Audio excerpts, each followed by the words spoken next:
You're joining Shahin at Bike Talk. Call me at 503-292-7488. We'll talk, no big whoop. I'll give you a subject to discuss. Swing arms, neither swings or arms. Discuss, call me later. We'll talk. In all seriousness, let's talk about adventure biking and what you need to join us at the Adventure 101 classes or anytime you go out. A couple of basics. Let's talk about the stuff you're going to wear. You want to be comfortable, you want to be protected, so typically a good adventure set of gear made by someone that you trust, whether it's Ducati, if you're riding a Ducati, or Revit Adventure or Dainese. Everybody makes something that's a high quality, comfortable material that's waterproof, it's breathable, because chances are you're going to be in a lot of different kinds of environments while you're adventuring out there. So definitely get something that's waterproof and breathable. Those are two of the most important things. You want to make sure you're insulated, you're not too cold, you're not too hot. Foot protection, shin protection, knee protection is very important if you do end up going down, if you're playing in the dirt. Let's make sure all your important bits are covered.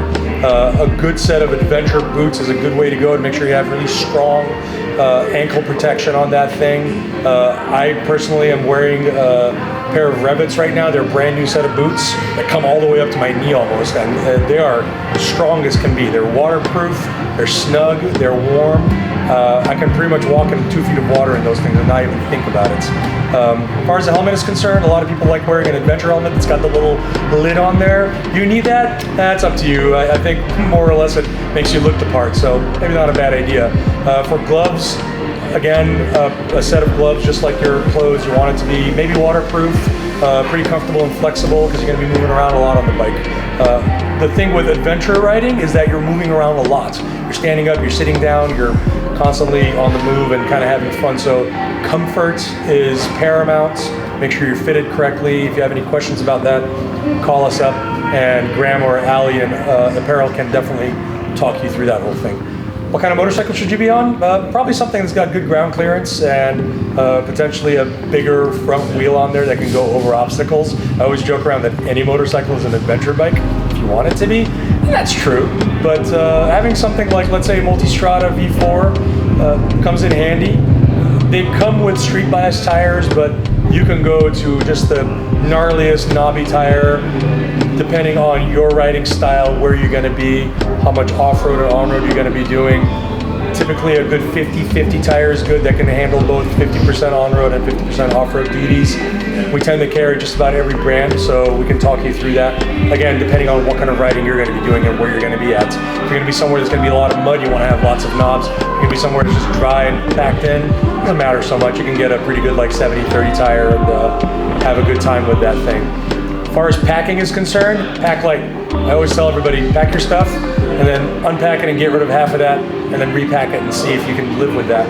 A lot of times people pack a bunch of clothes and they end up never wearing them because you just end up in your adventure gear the entire time you're out there. If you're going to be overnight, obviously you want to have camping stuff with you, and tent and sleeping bag and everything like that.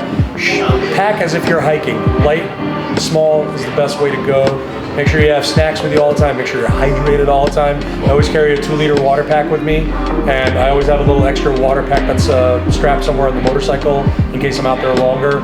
I would rather go hungry than thirsty, but there's always snacks, dried fruit and nuts and jerky and stuff like that. There's something for everybody to make sure you're covered.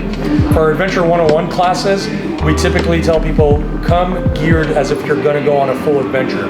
We want to have you get used to wearing all that stuff, and so it doesn't feel alien on you when you're out there for real playing in the actual forest roads, as opposed to when you're with us in a controlled environment. So it gives you a chance to dance around on the bike a little bit and kind of get used to it. But other than that, it's pretty simple. Just stay hydrated, stay moving around a little bit. You're going to be using your legs a lot. I always tell my friends, do some cycling, walk around a lot, exercise, do some squats, get these leg muscles used to moving around a lot when you're on the motorcycle. That's usually the thing that takes people out first, is fatigue. And a little bit of physical exercise comes in handy. I am no specimen of a fine-tuned machine, but I try to do a lot of rowing on my rowing machine at home, and it's been helping me out a lot. So get out there and do a little bit of exercise, because when you're out on these motorcycles out in the woods, you're working, and you're going to be working up a sweat and huffing and puffing a lot, and that's half the fun of it. You get a good exercise while you're out there sightseeing and seeing everything. If you have any questions, call us up, 503-292-7488. We try to do Adventure 101 classes where all the ego is taken out of it and it's just basics, 101, just teaching you how to get started. And then where you go from that is up to you. We will be planning on some longer rides together as a group and maybe even doing an overnight camp session. So if you're interested in doing that, make sure you're following us on Instagram at MotoCorsa, Facebook MotoCorsa as well, and definitely MotoCorsa.com. We'll make sure we update our calendars as often as possible so that you can stay up to date and come have some fun with us. Again, if you have any questions, 503-292-7488. Come hang out with us. Have some coffee. We'll talk. No big whoop.